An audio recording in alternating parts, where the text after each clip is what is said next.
নমস্কার, আমি ঋতু চলে এসেছি আবারও এক নতুন স্বাদের রেসিপি নিয়ে। মা আজ বানাবে বাটা মাছের ঝাল। মাছগুলোকে প্রথমে ধুয়ে নুন হলুদ মাখিয়ে রেখেছিলাম।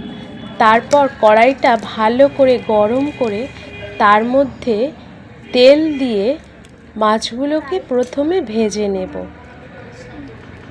চলুন দেখে নি কি কি উপকরণ লাগছে।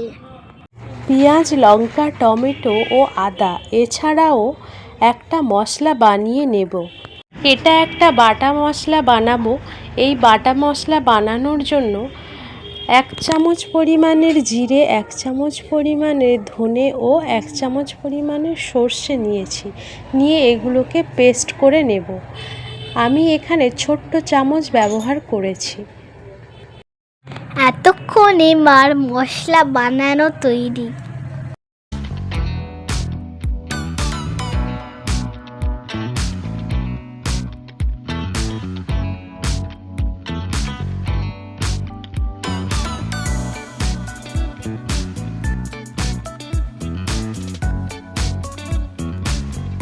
এবার একটা কড়াই গরম করে তার মধ্যে সর্ষের তেল দিয়ে পেঁয়াজ ও লঙ্কা কুচিগুলোকে ছেড়ে দিতে হবে। পেঁয়াজ লঙ্কা কুচিগুলো ব্রাউন হয়ে ভাজা হয়ে গেলে তার মধ্যে টমেটো ও আদা বাটা দিতে হবে। আমি আদা বাটার সময় 2টো শুকনো লঙ্কা ও আদার সঙ্গে দিয়েছিলাম।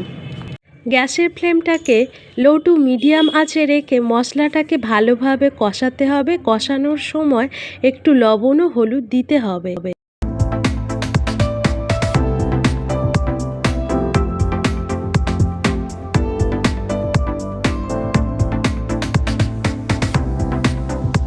মশলাটা যতক্ষণ পর্যন্ত না তেল ছাড়ছে ততক্ষণ পর্যন্ত কষাতে হবে।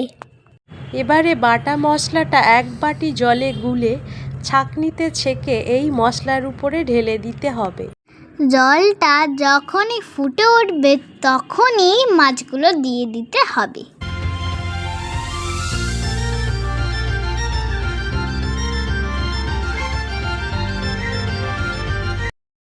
কেউ যদি ঝোলের পরিমাণ বাড়াতে চান তো তাহলে একটু জল অ্যাড করবেন। এক্ষেত্রে আরও তরকারিটাকে 2 মিনিট মতো ফুটিয়ে নিতে হবে। তরকারি ফুটিয়ে উঠলে শেষে কসুরি মেথি দিয়ে একটু নাড়াচাড়া করে নামিয়ে নিতে হবে। নামানোর আগে অবশ্যই দেখে নিতে হবে লবণটা পরিমাণ মতো হলো কিনা। আজকের রেসিপিটা যে কোনো দেশি মাছের উপর প্রয়োগ করতে পারেন। তো আজকের রেসিপি এই পর্যন্ত।